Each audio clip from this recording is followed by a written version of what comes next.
right. Mnangagwa ni government yake pane zvinhu zvavakuudzwa nemachechi. Vanhu vanoenda kumachechi uyai panapa udzanai to tell a friend kuti Kuli and is online. Inini kana ndichinge ndaona nyaya dzondinetsa kuti dzimwe nyaya ndirare mhani nadzo. Norara kokafa uri ukafira kuhope utadza kupa vanhu nyaya dzacho. Uzoti kune dzimwe dzandachengeta. Right. Kana kune manga makotsira guys bo ndikoko itai mamuchita ikoko. Izvezvi zvamanje ndo nyaya dzatoda kubatirana.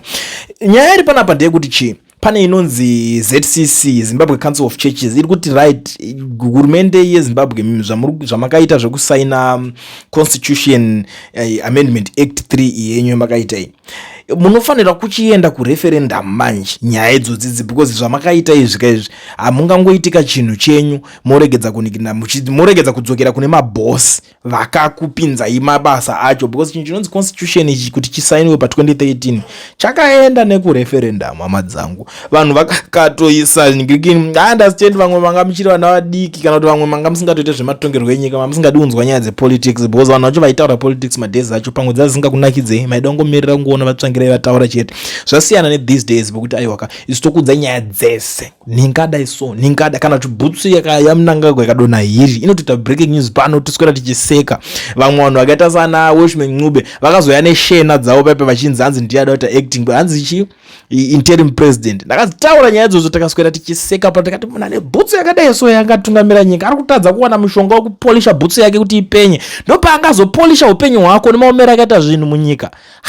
Mapindwa nei vanhu veTriple kuti munge muchita zvinhu izvozvi. Even though chabangu hake ari munhu wekuti akangobva kwaitotengesa ma-ice cream nechingoro chema-ice cream chake kuBulawayo akasvika akarowa hijack paTriple paipe akanzi ndiye president. It's okay, tichazotaura nezvazvo, ndichazouya ndakutaura kuti makazozviitwa sei. Now, Zimbabwe Church Council calls for referendum on constitutional amendment amid deepening national divisions.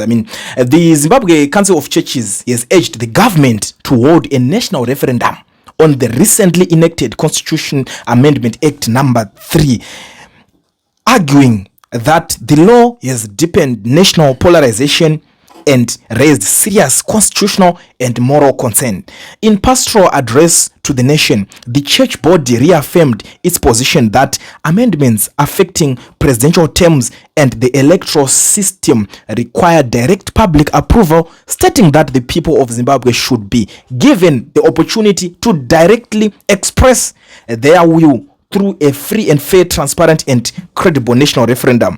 The Zimbabwe Council of Churches also called for respect for judicial processes as multiple court challenges to the act proceed, emphasizing that Zimbabwe's peace and constitutional order depend upon institutions. The act, signed into law on July 7, extends presidential and parliamentary terms from 5 to 7 years and abolishes direct presidential elections, with President Emmerson Mnangagwa's term now extended to 2030. While the government maintains the amendments are lawful, opposition parties, legal experts and church leaders argue that the changes circumvent constitutional safeguards under section 328, which they say mandates a referendum for such sweeping reforms. Kana manga makateerera nyaya idzi kubva kudhara, ndini ndichabetizvekondo zvidaka zvekutaura nyaya dzevanhu. Saka panapa ndo nyaya iripo, and this ZCC body iripo iyi Council of Churches inyaya yakanaka dzavanenge vachitodzifambira idzi. Vanenge vakuti hama dzangu, kana muchinge maita zvinhu zvamaita itai izvi, because vanosungirwa kuti vange vachiita zvinhu izvozvo, and those guys they are well respected zvekutodaro, vari respected by the way. Iwo kana usinga respect unogona ngosingazive role yavanoplaya, but now ndiri kuona vamwe vari kusupportana nazvo vachita zvakatoita machurches aya vakanonoka chinhu, because vari kuti these are the direct result of manufacturing economy. People tend to seek deliverance out of poverty. Simuka mwana wevu, simuka nambwende, I don't know what that means, but ndo mamwe mandiki nacho aripo. Mwari kuti aiwa ava ndivo vanhu vakasara manje. The church should have nothing to do with politics, please. The church cannot be seen to be demanding a referendum over an issue that has already been completed and signed into law by president. They should use the legal route to challenge the legality of the law, like saying the Amendment Act contravenes the Bill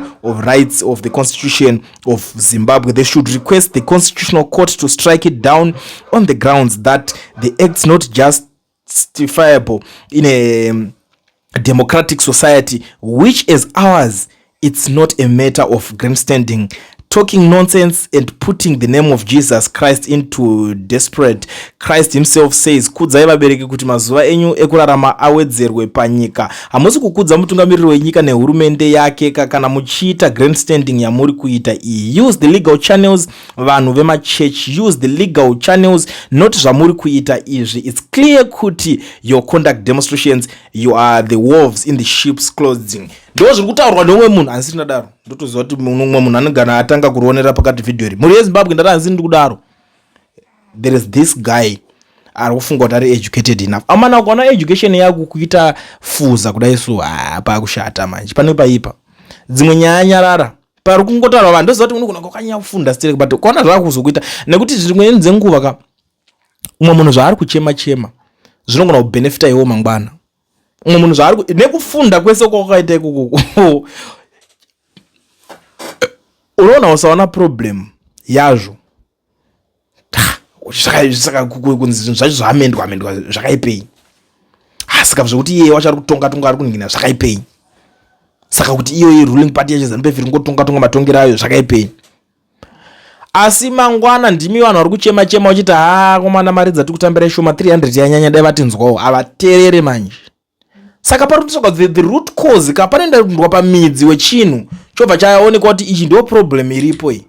Stove kana ichinge ichipisa haisi nyaya yekuti unongonzi saka toita sei todira mvura pastove ipapo mvura inongoramba inotoboiliswa nestove yo. Munotsvaga ichi munoenda paswitch mukaona switch isiri kushanda manje kuti mutaurirane paswitch ndo pakutaurirana ndo pamunozoenda kumain switch muti aiwa regedza timbodzima kumain switch kwacho kuti chinhu chinge chichimeka sense but haudi wakadzidza maningi. Vana vako vachange vachikura vachiona nonsense dzawaikomenda vakuona kuti baba vedu ndo chimwe chinga chiri chimozho chebaba chakadzungaira chingasingazivi kuti poitwa sei kuti pange pachiriwa manegotiations. This is not right guys. This is not good. Aiwaka chii chakadaro icho chichi now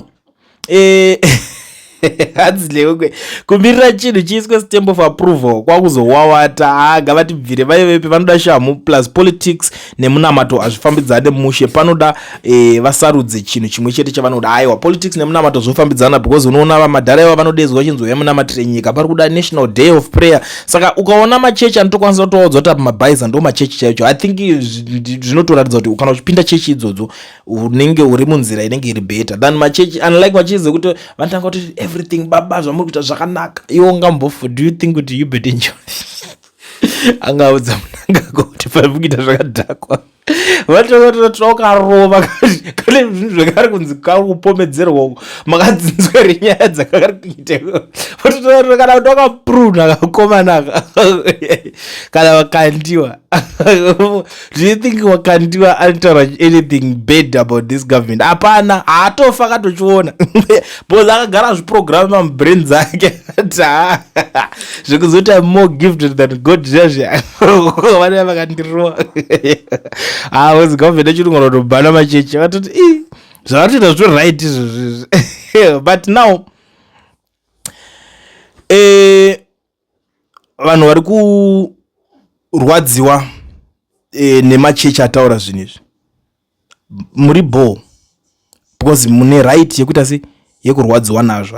Handikurambidzei yekurwadziwa unoona kuti chechi yakadhakwa yataura zvinhu izvozvo it's okay because asisa zvasvika nekwauri but machechi inini ndiri kumapa thumbs up because makwanisa kumirira vanhu iwo kana usina problem mamhendo dzenyu dzemune muchipinda dzinodzichi kana kuti kupinda chechi yayo kuti zvimwe zvachechika zvekuti kunoshaya kuti ha naiwe muri kuroora mwana ade 12 years zidhara risinganyari nezichesti rakadai kuti zichesti kuti anga zisagara mbambaira otorara wakatsimbirira kamwana kadikidiki kachangomera tumukaka kwane teerai machechi ari kuchallenja zvinhu zvakashata zvikuitwa izvi because iwo kana usiri kuona chakashata pakutora kamwana kane 12-13 years uchirara wakatsimbirira unozoona here zvakashata zviri kuitwa nethese guys unozvoona rini alright ngatingwari ngatizive zvatine chiita se tichiita. So without wasting much of the time ndonyaya ndangopfuura nayo nepanapa saka chii chimwe chatichada kuti ndikirikene kungoudzana chete kuti zvamuchazoitawo neinformation iyoyo ngatisangane mucomment section muchindiudzawo or whatever vanokwanisa kunyatsosapota vachipa enough support to these guys. Ine changungo yangu kudza kuti machechi ajamuka, machechi atanga kuramba kuti hazvisiri izvo machechi vemachechi.